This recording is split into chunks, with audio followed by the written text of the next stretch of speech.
My dear Masala podcast fans, I've written a book called Bad Daughter. You surprised by the title? I think not. I've never shared such deeply personal things before. I talk about growing up in poverty. I talk about my father's violence, my mother's murder. I talk about how I turned my pain into power, navigating mental health, sexuality, spirituality, and patriarchy. Bad Daughter is my story of going from Mumbai's slums to New York's billboards. But it's your story too. What's the message of this book? It doesn't matter where you come from. It doesn't matter what happened to you. You still get to have the life that you want. If you're looking for a book to move you and inspire you to change your life, type in Bad Daughter by Sangeeta Pillai on Amazon or go to my website, baddaughter.co.uk. I'll be damned if people like myself, if we're going to go away, quietly. That's just not an option. And I will continue to be this person. What happens when you meet one of your heroes? Shobhaa Day, writer, columnist, opinion shaper. I grew up reading Shobhaa Day's columns and her rather saucy novels when I was a teenager in Mumbai. And I recently managed to interview her for Masala podcast, which was super exciting. Shobhaa Day is one of the most well-known women in India. She's a best-selling novelist, a journalist, an editor, a publisher, a mother, a grandmother. The list goes on. To me, Shobhaa always seemed like such a feisty and fabulous woman, always larger than life. And that's exactly how I found her to be in person. I hope you enjoyed this interview with Shobhaa Day. Sharam, Badtameez, Chee. I'm Sangeeta Pillai and this is the Masala Podcast, a Spotify original where we talk about all those things that we're not supposed to talk about as South Asian women. Sex, sexuality, periods, menopause, mental health, nipple hair, shame, and many more taboos. Join me around my virtual kitchen table as I talk with some incredible women from around the world, exploring what it means to be a South Asian feminist today. Hello, Shobhaa. Hey, hi there. Welcome to our home. And welcome to Masala Podcast. It is an absolute honor and delight and honor again to have you on Masala Podcast. Thank you. I'm sitting across Shobha's wonderful dining table, which is her workspace. We're chatting about all things South Asian women and hopefully lots of amazing things.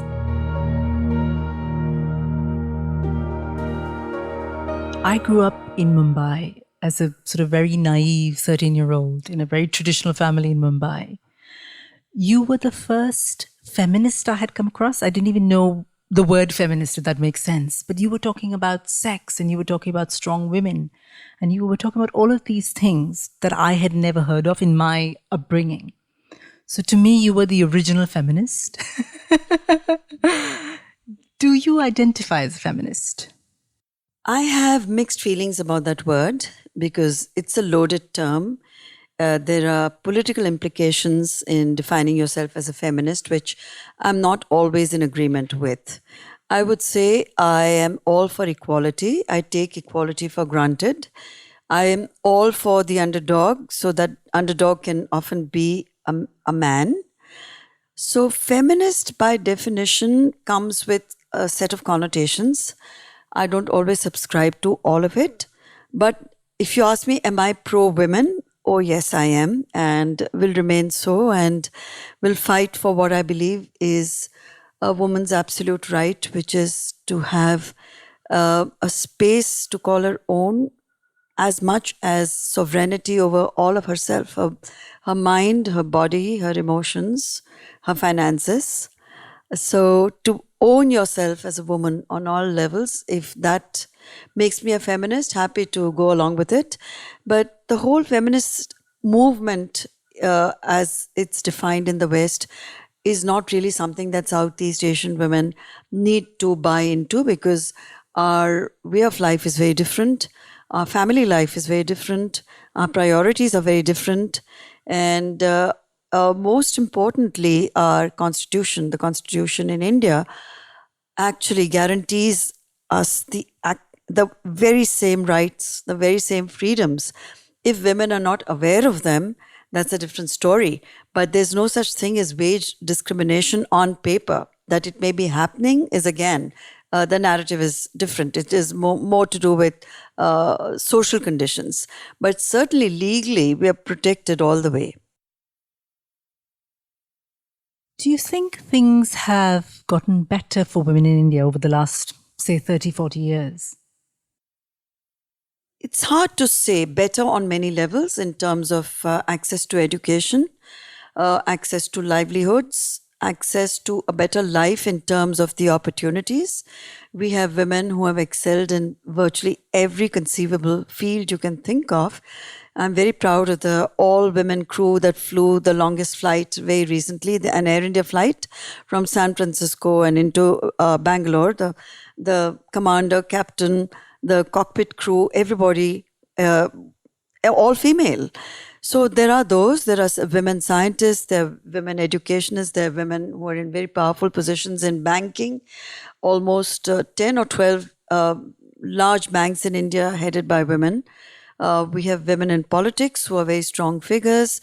There are many women in the entertainment world who are boss ladies, who are not just bimbos or people who are doing secondary roles even in production of movies and entertainment. So in terms of role models, there's no dearth of role models in India. It's the disparity in terms of class structures, and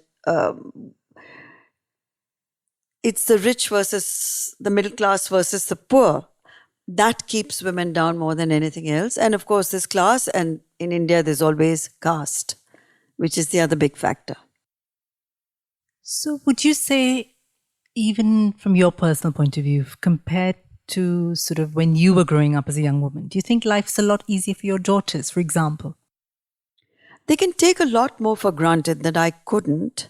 But then I'm not the typical Indian middle-class lady of my vintage. I'm 73 years old. So when I was their age, that was a long, long time ago.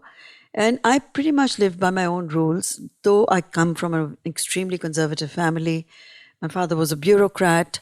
It was not a liberal kind of a background to grow up in. It was not bohemian or any of it. So if I chose to define my life by my own terms, it's because I chose, not that it was something that was sanctioned, endorsed, encouraged. Far from it.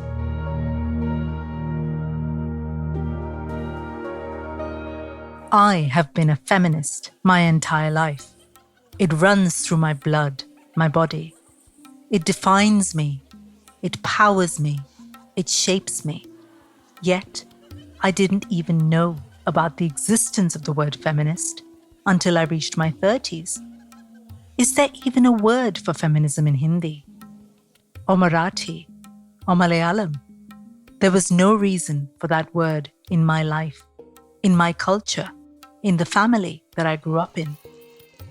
Names like Jermaine Gray and Gloria Steinem would have been incomprehensible foreign words, even if someone had said them to me, which no one did. Feminism wasn't a thing in the India that I grew up in the 80s. Girls were born, girls were sent to school, girls were married off at the first available opportunity. No one spoke to any of us about feminism. I have fought very hard to become a feminist. A feminist is who I was unknowingly, who I am, and who I always will be.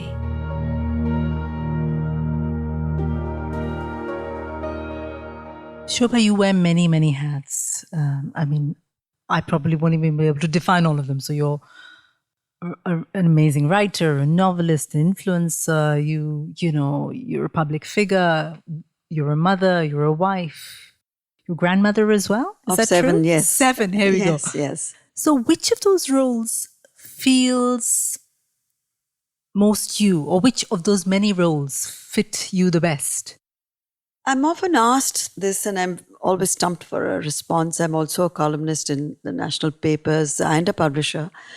I like to think of myself as a very good editor, a very strict editor at that. But why should one have to choose? Why should I compartmentalize myself? All of it, all these roles make me the person I am today, for better or worse. I don't necessarily weigh each role and say which one is the one that appeals to me the most. I'd be less of a woman if even one of those roles was taken away from me, I suppose. So I value each one dearly. But my writing, yes, is something that to me is a very intrinsic part of my mental and emotional makeup. And the writing wouldn't be what it is if I didn't have the family and the security blanket that I get being a part of a family, having raised a large family myself. It's what nurtures me the most. So if at all I had to pick, and all of it is interrelated anyway, it's family and writing. A close race or not. And one makes the other, like Yeah, you say. completely. Yeah. Is it possible for women to have it all? We have been told that initially we were told, yes, you can have it all and you can be the career woman and the mother and the daughter. And then we were told that actually there is always something that gets left behind. So, particularly on kind of social media and things, as women, we're always comparing ourselves to other women who are more successful, more attractive, more glamorous. And is it possible? Or do we as women have to pick one part of this? This was a kind of a tagline created in the 80s about a woman who can have it all.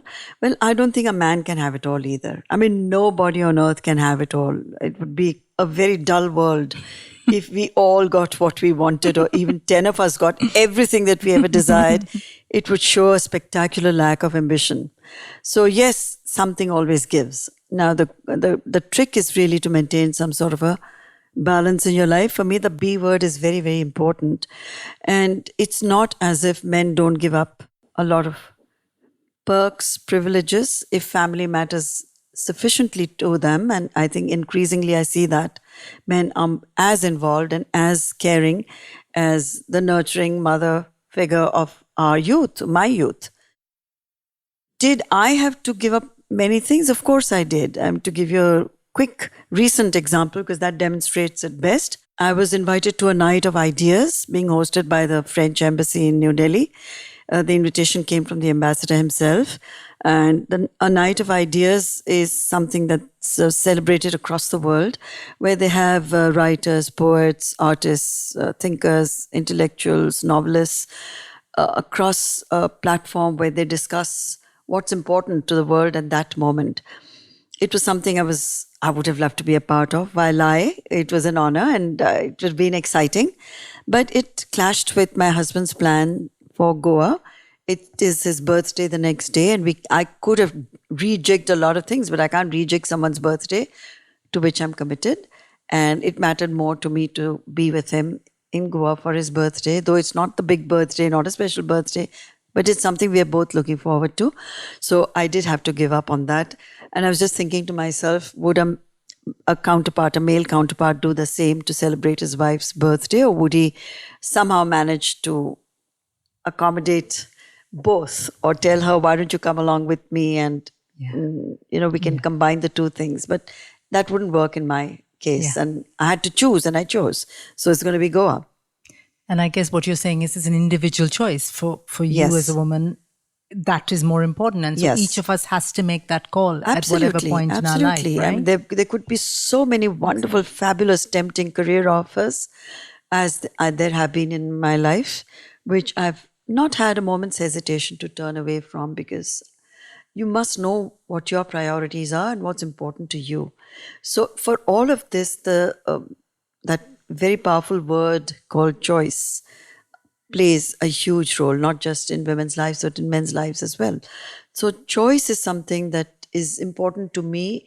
It's not always the line of least resistance, but I also know that when I pick something, I don't regret it. I may pay a huge cost, but I do not regret it. I do not look back and say, as a woman, had I done this and not that, maybe my life would have been different. Of course, it would have been different. But do I regret that choice?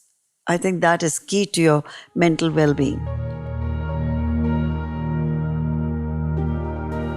Absolutely. Shobhaa, yours is one of the most distinct voices that I know of in India. And I wondered when it was the first time when you found that voice, because that's such a crucial part of our voices as writers and as women. Do you remember?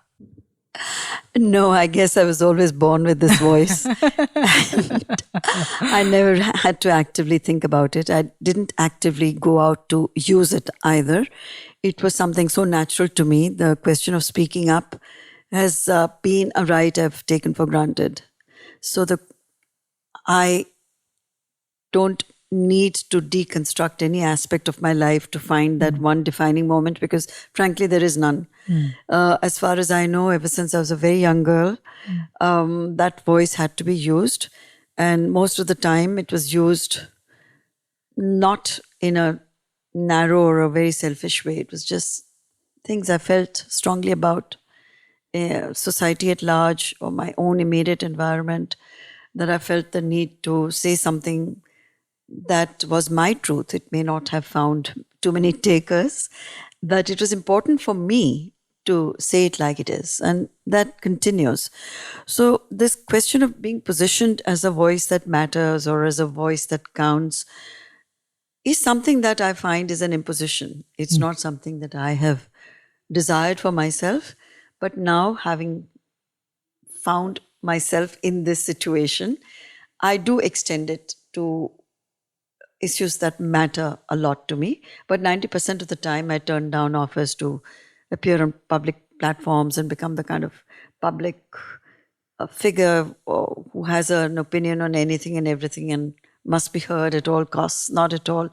Like this afternoon, when you were here, when the call came from a prominent TV channel, it's about judgment, which delivered by a lady judge in a Nagpur bench in the High Court.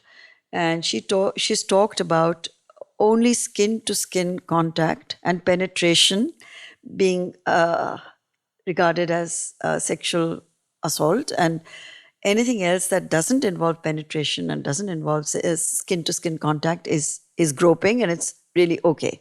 So if the case was about a man groping a young girl's breasts, and a judge thinks that this is okay, it's not an assault. Well, one can debate that, but when I'm asked to come on and talk about that, yes, I will, because it has tremendous implications. Absolutely. It's like a license to men to grab any woman walking past and squeeze whichever body part they feel like and get away with it. Absolutely. And if a judge is saying that, that is just inconceivable. Yeah, so, yeah, it is. Absolutely, absolutely. I mean, yes. Voice. I think for me, I asked you that because for me, it's been a long journey to find my own voice. I think it's taken me a long time. So it's amazing that you were born with it. Sounds like. I'm very inspired by that. What would you say to other women to whom maybe it isn't as easy to find a voice? So if you've grown up being told that, your opinions don't matter, keep quiet, and then that whole process, why is it important, do you think, for every woman to find her voice, whatever that may be? Quiet, loud. Yes, suppressing women's voices is like a universal conspiracy to make sure that they're not heard. It's not new. It's been there since time immemorial. So there's a conditioning in most societies, more so it's very prevalent in Southeast Asian societies, where women's roles themselves need to be redefined for ourselves and for our children and the children after our children. So the question of asserting yourself by using your voice, it's not at all easy. And most times within family itself, it's very difficult. Families which are structured around a patriarchal system where only a male voice is the only voice that deserves to be heard or is heard, a girl is never encouraged to speak up, because also, it is believed that if we grant her too much liberty, she will not be able to adapt and adjust to her married life, and she'll be considered too much for her in-laws to handle if she's going to be shooting her mouth off and causing trouble for herself and for the family. So there's never any active encouragement for a woman to express her opinions. I think that's changing slowly, but very surely. I can see the change in the next generation, and hopefully more of us will be able to start a chorus across Southeast Asia and across the world. But it's tough. And you have to know when you are raising your voice for something that's very crucial and important to you, that there will always be a price to be paid. There is always that trade-off. Are you prepared to pay it? Or are you going to say, yes, I'm going to raise my voice. Yes, I'm going to say what I want to say.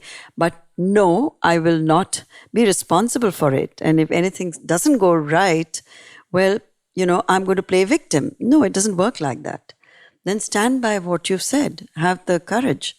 Have the sense of conviction that I will stand by my words. What I stand for is out there, and I'm not going to retract, and whatever the price may be, I'm willing to pay it. Till a woman reaches that stage of independence of her own thinking, I don't see that changing very much. But for all that to happen, you have to be financially independent from a very young age. Absolutely. Because otherwise, there is no opportunity to have a voice even. Absolutely, absolutely.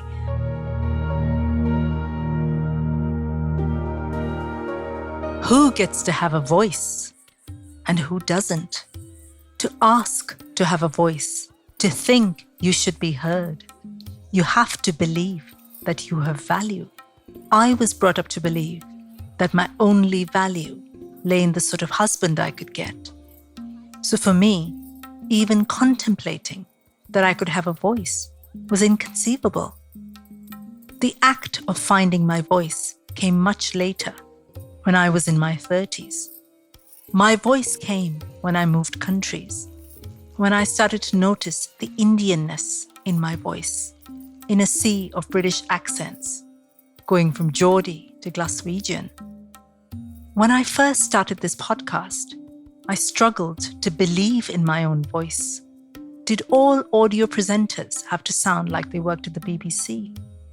All clipped and posh and sounding like they'd just stepped out of Oxbridge? When I first recorded my episode, I could really hear my own voice, a mix of Mumbai meets East London via Kerala. But slowly, I started to like my own voice. Even when the W and the V sounded mixed up, it felt okay. My journey of first finding my voice, then starting to like my own voice, it was a long journey. So who gets to have a voice and who doesn't?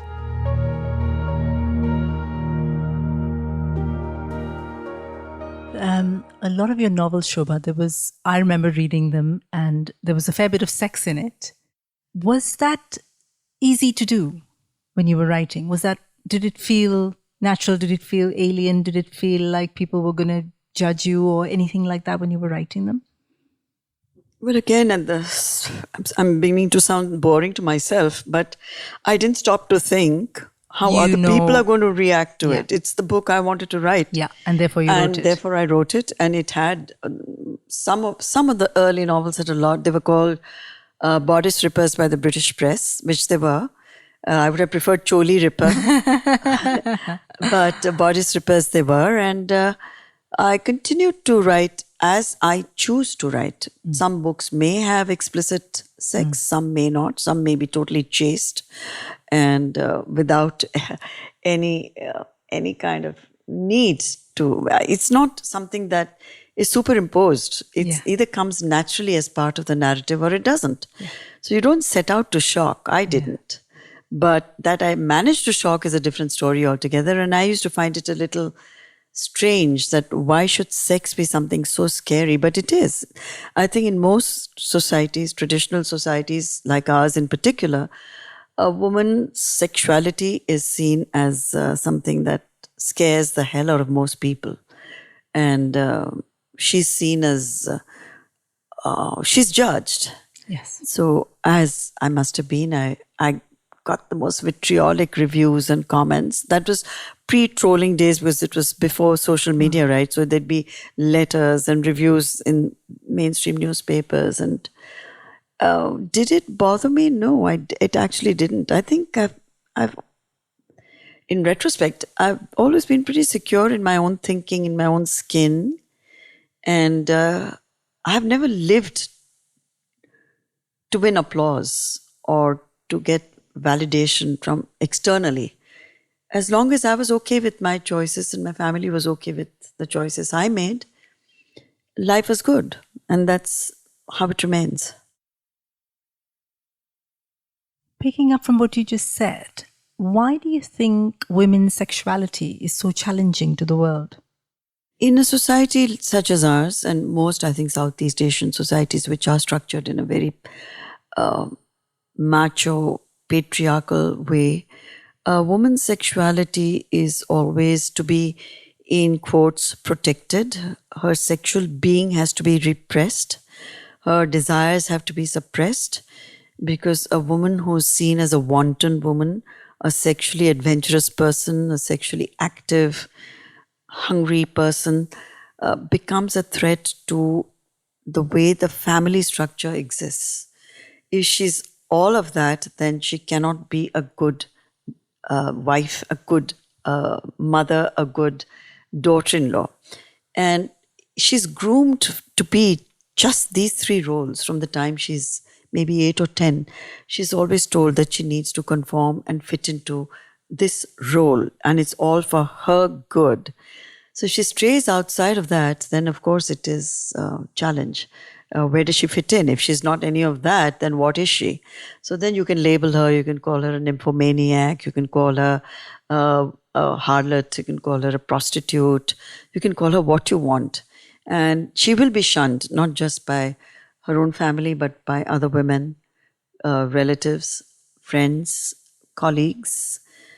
Whereas a man with the same kind of predilections would be called in a way which is full of admiration, a stud, you know. The polite word, if that, would be philanderer, but nothing worse. Yeah. So when Larry King died, a lot of men were so impressed that he had married 8 times. And all the obituaries refer to his marriages, that he was married 8 times, as if it's some kind of a crown to wear. But had a woman been married 8 times, I think Elizabeth Taylor comes close to that record, she would have been looked at very differently and judged very differently. So yes, our sexuality is something that even as we as women are not very comfortable with. We are ridden with guilt, and we need to constantly tell ourselves to sort of calm down and kill that desire or an expression of that desire in whichever form. We are even guilty of our own fantasies.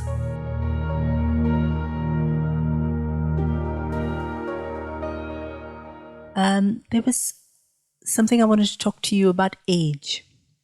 Now you're, I think, one of the sexiest women that I know.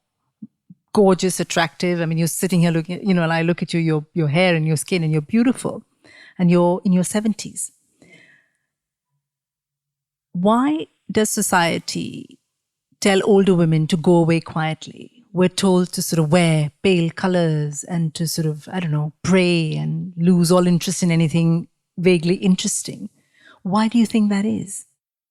Aging is something very looked at in a very cruel light, especially with women. There is a question of judging women far more harshly after a certain age, after their sell-by date is over, like their cows put to pasture.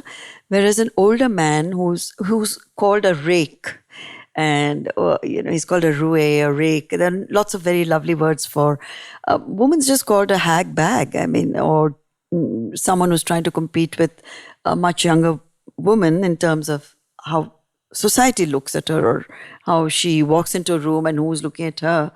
Why are they looking at her in the first place? So women are expected to turn invisible or turn into little old ladies, harmless, who will sit there and sort of knitting booties for their grandchildren or busying themselves with embroidery. And in India, the history of women of a certain vintage is not that terrible at all, because they do graduate to a completely different level and plane within their own families. They're venerated. They are looked at as Dadima, the wise lady. People turn to older women for guidance and treat them with a lot more respect. But yes, for me, writing the books I did on age specifically, I wrote a book when I turned 50, I wrote one at 60, and I wrote one at 70. Which said 70 and to hell with it, was to free women from that terrible age as a cage, being put into that box and told that, you really don't rate, you don't count, you're irrelevant, why don't you just sort of vaporize or something like that.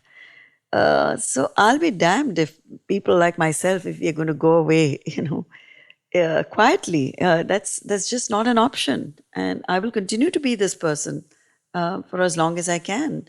And this person is not someone who's doing something that's not a part of our natural self. It's not that I would, on any level, wish to turn 50 again, or even try and look 50 again, or reverse my aging process artificially at all. This is who I am at 73, take it or leave it. So I would hope that message of being yourself at whichever age is the message that I want to convey. It's not about looking younger. It's about accepting age and saying, this is me, and I think I'm the best I can be at my age, and you should feel the same way about yourself at whichever age. What do you think are the advantages of growing older? Because we're not told that at all. So society tells us, and magazines and TV tell us, oh, look younger and wear this cream and wear this dress and all that. But there is a lot of beauty and a lot of joy to aging, right? What do you think that is? Well, truthfully speaking, it frees you from the whole predatory game of being in the market, as it were. Even if you have not lost interest in yourself as a sexual person, you're not in a committed relationship, even then, it somehow frees you from the pressure of constantly having to look a certain way. And also, you have much more time. You have time to pursue things you may not have had at the age of 50 even, or you are truly, truly liberated from all that may have kept you back, kept you down as a much younger woman. You are where you want to be. And hopefully you have the finances to make those kind of choices for yourself. And it's liberating on a lot of levels. You don't have to be competitive. You don't need to compete. And if you so desire, you can go off and go, if you're fit enough, go to the Himalayas and trek, which maybe in your 50s you wouldn't think of doing because, you have responsibilities. At 70 plus, your main responsibility is yourself. And maybe the partner, that if you're blessed to have a partner, as I am, touch wood, then it's really the two of you looking after one another and having a lot of fun together. Because a lot of the old turbulence and anxieties are now ironed out and you've dealt with them and you can be entirely yourself. So to me, being 70 plus is a boon. It's anything but a curse. That's such a different way to look at it because, I'm 48 and if someone says to me, oh, but you don't look 48, my instinctive reaction, oh, thank you so much, as if looking 48 is a bad thing, But we are conditioned to do this. The younger is equal to better somehow. And it's so heartening for me to sit here and listen to you. And you're vibrant and you're, productive and beautiful and all the other things. So it's really, really heartening.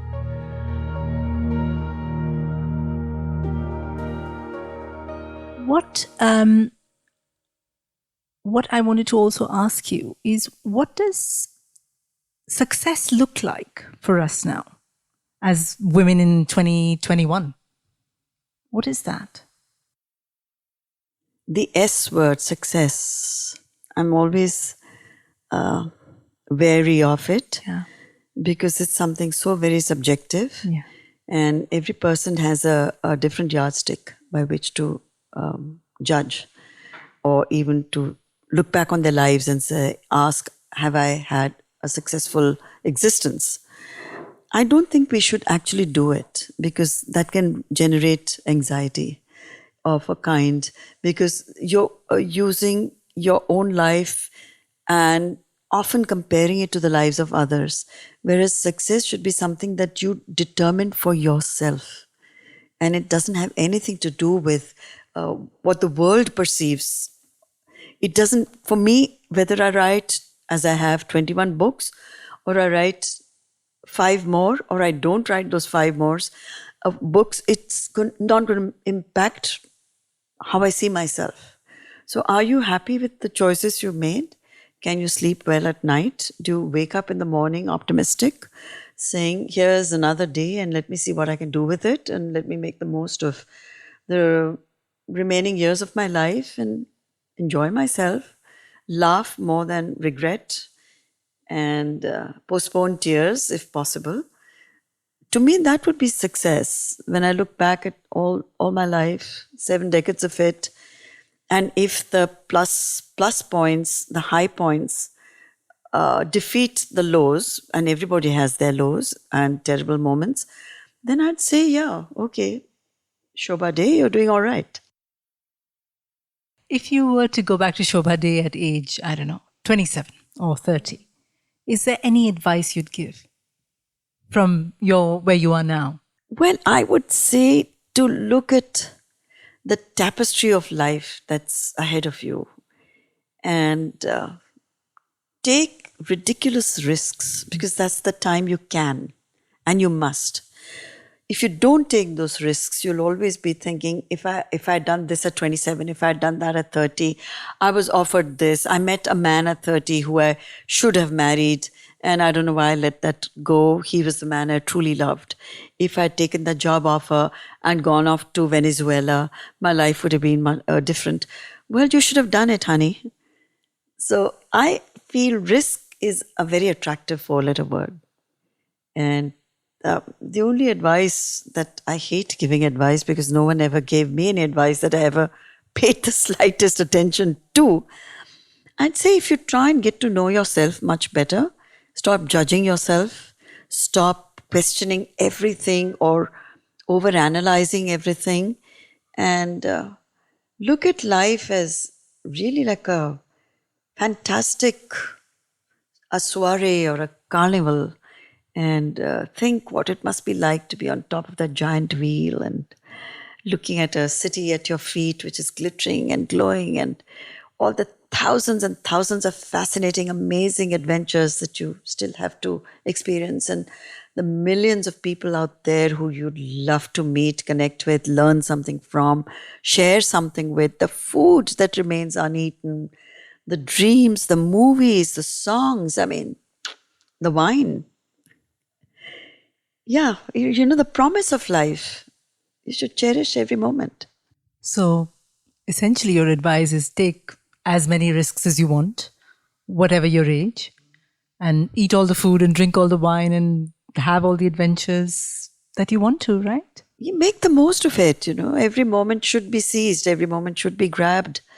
Every moment should be in its own way. I don't mean in a mad, crazy way celebrated. I don't mean you go out saying, hurrah, hurrah, hurrah, I've just got myself a new iPhone or something. But why not if that gives you a kick? I mean, there has to be a certain mindfulness, even at a very young age, to count all the wonderful things that you have and the wonderful things that you can work towards, to work for, and just keep that mind positive. I think so too.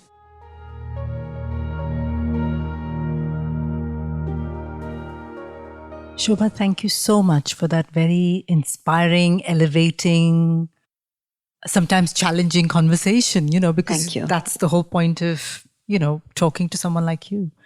You're amazing. Thank you. No, it was fantastic. I enjoyed talking to you because it's good to talk to an informed interviewer, someone who bothers to know a little more about the subject, does his or her homework, comes to you prepared with questions that draw you out, that make you think. So you've done a great job. So thank you.